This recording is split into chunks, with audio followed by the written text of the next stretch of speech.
Hello बच्चों, मैं अजय कुमार शर्मा एक बार फिर से आपके अपने YouTube channel bright education studio में आपका स्वागत करता हूं।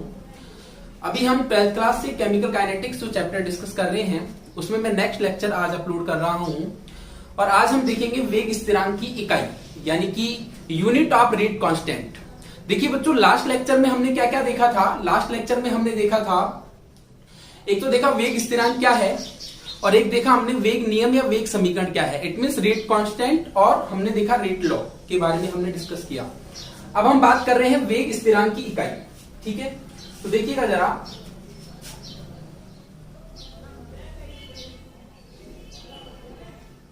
वेग स्थिरांक की इकाई it means unit of rate constant, unit of rate constant. देखिएगा, वेग स्थिरांक की इकाई यूनिट ऑफ रेट कांस्टेंट में इसको निकालने के लिए हम सीधा इसको डिराइव करते हैं एक बार कि कहां से निकल के आएगी वेग स्थिरांक की इकाई। ठीक है, तो जनरली हम एक रिएक्शन के लिए बात करते हैं कि सपोज दैट एक रिएक्शन इस तरह से हो रही है कि Na चेंज इनटू प्रोडक्ट, यानी कि अभिक्रिया में A के N मोल किसमें बदल रहे हैं बच्चों? उत्पाद में बदल रहे हैं। तो देखिए, अगर मैं बात करूं द्रव्यानुपाती क्रिया नियम से यानी कि मास एक्शन लॉ से, तो द्रव्यानुपाती क्रिया नियम से मैं क्या लिख सकता हूं? द्रव्यानुपाती क्रिया नियम से हमें पता है, क्या लिखते हैं? अभिक्रिया का वेग जो है वो किसके समानुपाती होता है? जो रेट ऑफ रिएक्शन है is directly proportional to concentration of reactants. ठीक है, यानी कि अभिक्रिया का वेग सीधे सीधे क्रिया कारक की सांद्रता के समानुपाती होता है। क्रिया कारक कौन है बच्चों? A, तो A की सांद्रता के समानुपाती है। और जो क्रिया कारक के जो मोल है उनको कहां लिख दिया जाता है? घात में लिख दिया जाता है, यानी कि जो रिएक्टेंट है उसकी पावर में, रिएक्टेंट की कंसंट्रेशन की पावर में लिख दिया जाता है। अगर मैं यहां से प्रोपोर्शनल का साइन हटाता हूं तो मुझे क्या लगाना पड़ेगा? कांस्टेंट, यानी कि R बराबर K और A की पावर में क्या? N। तो ये हमने क्या लिख लिया? द्रव्यानुपाती क्रिया नियम से क्या लिख लिया? वेग नियम या फिर एक इक्वेशन सेट कर लिया है इस समीकरण के लिए, इस इक्वेशन के लिए।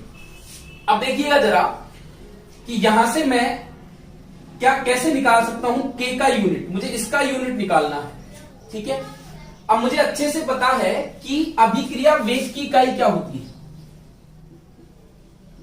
अभिक्रिया वेग, जिसे अभी तक आप R से रिप्रेजेंट करते रहे हैं, अभिक्रिया वेग की इकाई निकालने के लिए देखो, अभिक्रिया वेग क्या है बच्चों? स्मॉल r है। और अभिक्रिया वेग की इकाई के लिए हम क्या लिखते आए हैं? सांद्रता बराबर क्या हो? सांद्रता बटे क्या होगा? समय। It means unit of rate of reaction is क्या होगा? Is equal to concentration upon time. सांद्रता बटे समय लिख दिया मैंने, सांद्रता बटे समय। अब देखिएगा, यानी कि मैं यहां R की जगह क्या लिख सकता हूं? सांद्रता बटे समय। अच्छा, ये क्या है? क्रिया कारक की सांद्रता। A को हमने क्या माना है बच्चों? रिएक्टेंट, क्रिया कारक। तो ये A की सांद्रता, क्रिया कारक की सांद्रता के हमको निकालना है। ये हमको पता चली गया, सांद्रता बटे समय। और ये क्या है? पावर में N, यानी कि मैं यहां लिख सकता हूं इस इक्वेशन से। ठीक है बच्चों, यहां से लिख रहा हूं मैं यहां पे कि सांद्रता बटे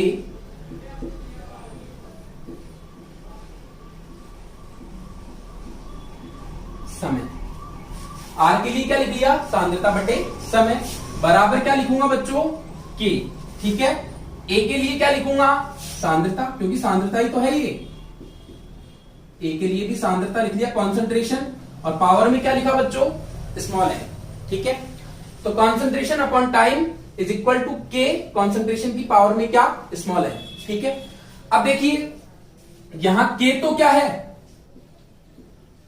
K तो आपको पता है वेग स्थिरांक है, रेट कांस्टेंट है। कि क्या है बच्चों? रेट कांस्टेंट है। और स्मॉल n क्या है यहां पे, ऑर्डर ऑफ रिएक्शन है, यानी कि अभिक्रिया की क्या है, कोटि है। अभिक्रिया की क्या है बच्चों, कोटि है। तो यहां से हमने सांद्रता बटे समय बराबर के क्या है, वेग स्थिरांक है, जिसकी इकाई हमें क्या करनी है, ज्ञात करनी है, या इकाई को कैसे निकालना है वो हमें देखना है। और n क्या है बच्चों, अभिक्रिया की क्या है, कोटि है। तो देखिएगा k बराबर वेग स्थिरांक, अब मुझे k निकालना है तो मैंने k को एक साइड में ले लिया है, ठीक है। अब k को एक साइड में लिया तो सांद्रता को कहां ले आऊं, नीचे, तभी तो k एक साइड में रहेगा। तो सांद्रता बटे समय, और इस सांद्रता की पावर n को कहां ले आया बच्चों, नीचे ले आया। सांद्रता की पावर में कौन है, n है, इसे कहां ले आया, नीचे ले आया।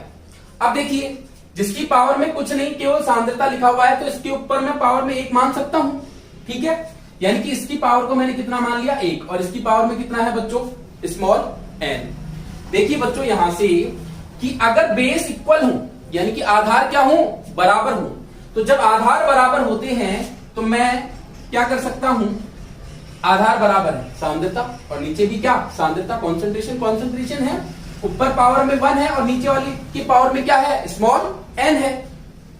तो अगर मैं इसमें इसका भाग दूंगा, यानी कि इसको इससे डिवाइड करूंगा, तो ये क्या होगा, बेस तो सेम रहेंगे, और जो घाते हैं, जो पावर है, वो क्या हो जाएंगी, एक दूसरे से माइनस हो जाएंगी, यानी कि 1 माइनस क्या हो जाएगा, n हो जाएगा, घाते आपस में घट जाएंगी।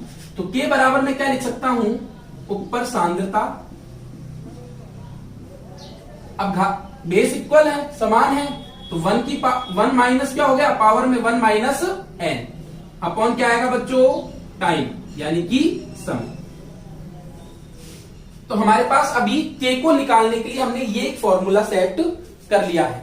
अगर इसी को मैं लिखूं तो कैसे भी लिख सकता हूं कि सांद्रता की पावर में तो क्या है बच्चों, 1 माइनस n, और अगर समय को भी ऊपर ले जाऊं तो समय क्या हो जाएगा, इनवर्स, समय क्या हो जाएगा, इनवर्स। या फिर हम इसे इस तरह से लिख सकते हैं। तो देखिएगा वेग स्थिरांक की इकाई देख रहे हैं, unit of rate constant. Na कोई एक रिएक्शन हो रहा है जिसमें Na चेंज हो रहा है, किसमें, प्रोडक्ट में।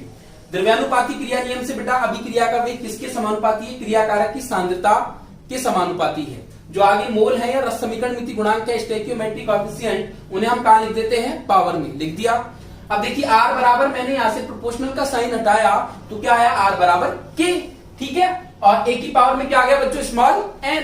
अब देखिए अभिक्रिया वेग की इकाई, यानी कि इट मींस r, इसका यूनिट क्या होगा, तो इसका यूनिट हमें पता है सांद्रता बटे समय, क्योंकि मैंने जब इस टॉपिक को स्टार्ट किया था, इस चैप्टर को स्टार्ट किया था, तो मैंने आपको बताया था कि अभिक्रिया वेग क्या है, सांद्रता में परिवर्तन बटे परिवर्तन में लगा समय।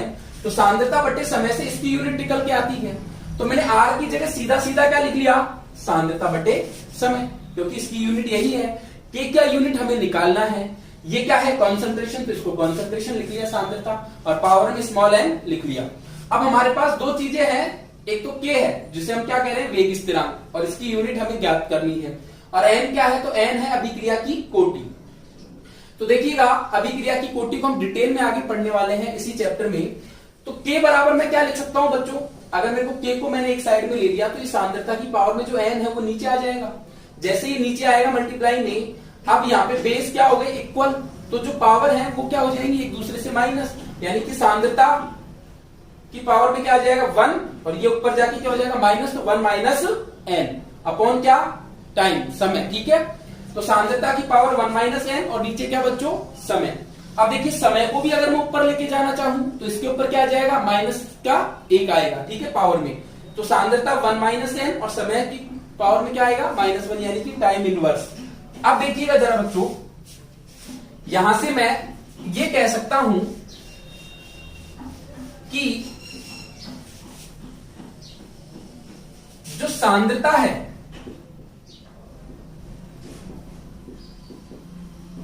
उसको हम किस में लिखते हैं, तो सांद्रता को किस में लिखते हैं बच्चों, मोल प्रति लीटर। सांद्रता को हम लिखते हैं मोल पर लीटर में, ठीक है। और समय को हम किस में लिखते हैं बच्चों, समय की इकाई क्या है, सेकंड मानते हैं जनरली,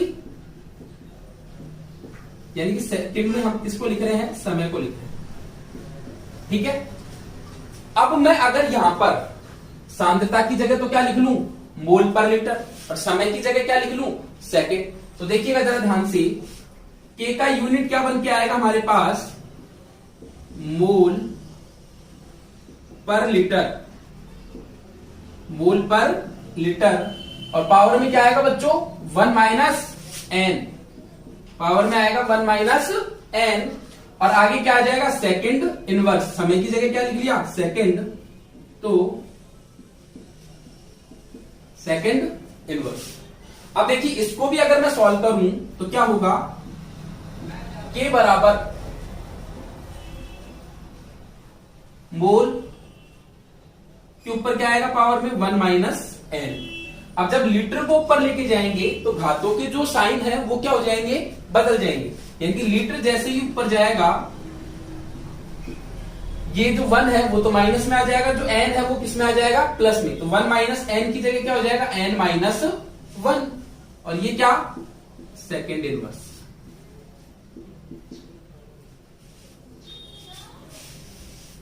तो हमारे पास अभी जो के की यूनिट निकालने के लिए हमने एक बेसिक फॉर्मूला जनरेट कर लिया है। अगर हमें ये फॉर्मूला पता है तो कोटि कोई भी दे दे, चाहे शून्य कोटि दे दे जो जीरो ऑर्डर रिएक्शन दे दे, चाहे प्रथम कोटि दे दे, यानी कि प्रथम कोटि मतलब n बराबर 1 फर्स्ट ऑर्डर रिएक्शन, या सेकंड ऑर्डर दे दे, थर्ड ऑर्डर दे दे, द्वितीय कोटि और तृतीय कोटि अभिक्रिया दे दे। तो जैसे शून्य कोटि अभिक्रिया है n बराबर 0, प्रथम कोटि अभिक्रिया है बच्चों n बराबर 1, द्वितीय कोटि है n बराबर 2, और अगर तृतीय कोटि अभिक्रिया है थर्ड ऑर्डर तो क्या होगा, n बराबर 3। ठीक है, तो यहां से हम निकाल सकते हैं कि प्रथम कोटि अभिक्रिया के लिए के की इकाई क्या होगी, शून्य के लिए क्या होगी, द्वितीय के लिए क्या होगी, और तृतीय के लिए क्या होगी। तो देखिए इस फॉर्मूले को मैं यहां लिख रहा हूं सबसे ऊपर, के बराबर मोल की पावर में 1 माइनस एन, लीटर के पावर में n माइनस 1, और सेकंड इनवर्स। ये हमारे पास एक जनरल फॉर्मूला ये आ गया है। ठीक है, इसको मैंने यहां लिख लिया। अब यहां से इसी फॉर्मूले से मैं शून्य कोटि अभिक्रिया के लिए निकाल लूंगा बच्चों, प्रथम कोटि के लिए निकाल लूंगा, द्वितीय और तृतीय कोटि के लिए क्या निकाल लूंगा, के की इकाई निकाल लूंगा। तो देखते रहिएगा।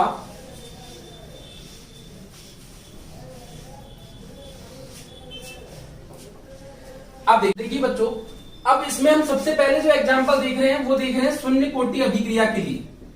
देखिए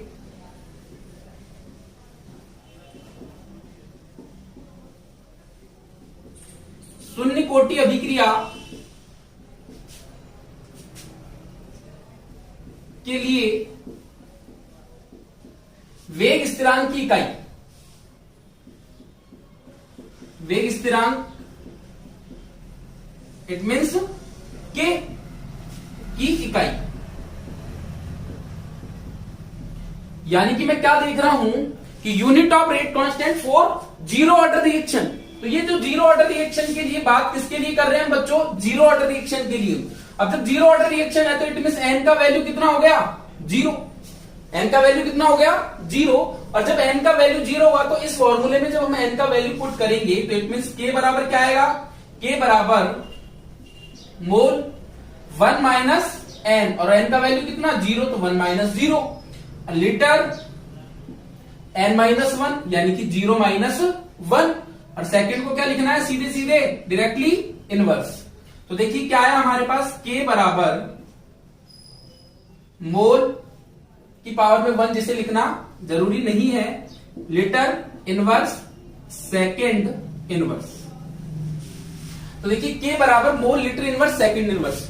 और देखो बच्चों, ये जो शून्य कोटि अभिक्रिया के लिए वेग स्थिरांक के की इकाई है, शून्य कोटि अभिक्रिया के लिए वेग स्थिरांक के की जो इकाई है it means mole litre inverse second inverse, ये वही है जो अभिक्रिया वेग की इकाई हुआ करती थी, जो मैं आपको शुरू से बताता आ रहा हूं। मैंने पहले भी कहा था, बोर्ड एग्जाम में क्वेश्चन पूछा गया है कि अभिक्रिया वेग इट मींस क्या, आर की भी इकाई क्या होती है, mole litre inverse second inverse होती है। ठीक है, तो कोई आपसे पूछे कि शून्य कोटि अभिक्रिया के लिए जो वेग की इकाई है, या सॉरी वेग स्थिरांक की जो इकाई है वो किसके बराबर है, तो वो अभिक्रिया वेग की इकाई के ही बराबर होती है। अब मैं बात करूं प्रथम कोटि अभिक्रिया के लिए,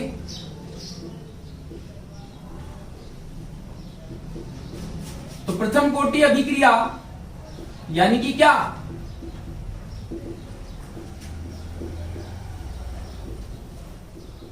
फर्स्ट ऑर्डर रिएक्शन। इसके लिए अगर हमें के का यूनिट देखना है तो अब की बार कोटि कौन सी है, प्रथम कोटि है, फर्स्ट ऑर्डर है। इट मींस एन का वैल्यू कितना होगा बच्चों, एन का वैल्यू होगा 1।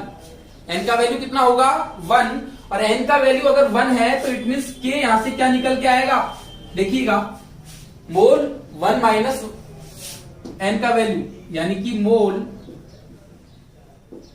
1 माइनस 1 लीटर, क्या लिखेंगे बच्चों, एन पहले बाद में -1, यानी कि वो भी 1 माइनस 1, और इधर क्या सेकेंड इनवर्स।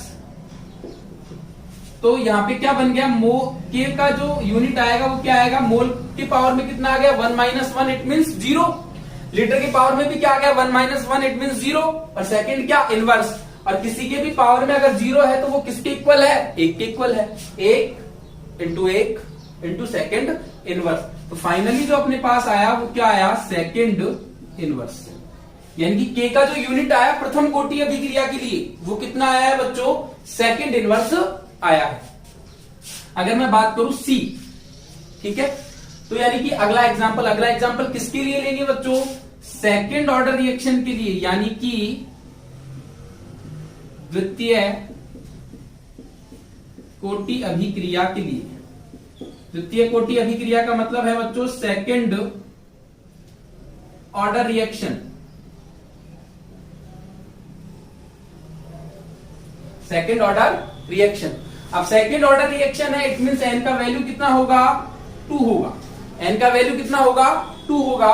जब एन का वैल्यू 2 होगा तो के बराबर क्या होगा, mole 1 minus n, it means 1 minus 2 litre, n minus 1, it means 2 minus 1, n का वैल्यू 2 है तो 2 माइनस 1, और इधर क्या होगा सेकेंड इनवर्स, यानी कि के बराबर मोल इनवर्स लीटर की पावर में 1, जिसे लिखने का कोई सेंस नहीं है, और सेकेंड इनवर्स, यानी कि के का जो यूनिट आया है वो कितना आया है, mole inverse litre second inverse. ये किसके लिए आया है बच्चों, सेकेंड ऑर्डर रिएक्शन के लिए। यहां से क्वेश्चन किस तरह से पूछे जाएंगे मैं बताऊंगा अभी आपको। अब बात करता हूं लास्ट थर्ड ऑर्डर रिएक्शन के लिए, इट मींस तृतीय कोटि अभिक्रिया के लिए।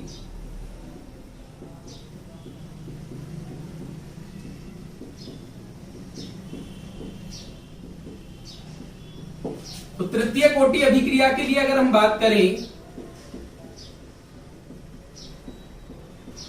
तो तृतीय कोटि अभिक्रिया के लिए क्या होगा, एन का वैल्यू कितना आ गया बच्चों 3, एन का वैल्यू कितना आ गया है 3।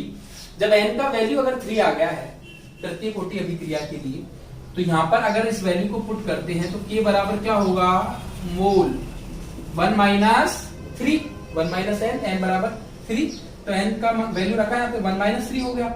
अब लीटर के लिए क्या लिखेंगे, n minus 1, it means 3 minus 1, और यहां क्या होगा सेकेंड इनवर्स, यानी कि K is equal to mole inverse 2 litre square second inverse. ये किसका वैल्यू आया है, थर्ड ऑर्डर रिएक्शन के लिए के का जो यूनिट है वो ये आया है, ठीक है। तो हमने क्या देख लिया, जीरो ऑर्डर के लिए यूनिट क्या रहा, mole litre inverse second inverse, जो कि किसके इक्वल है, जो रेट ऑफ रिएक्शन है उसकी यूनिट के इक्वल है। अगर मैं बात करूं फर्स्ट ऑर्डर के लिए जो के का यूनिट है वो क्या होगा, मोल, और लीटर का इसमें कोई रोल है ही नहीं, इसमें सीधा क्या होगा सेकेंड इनवर्स।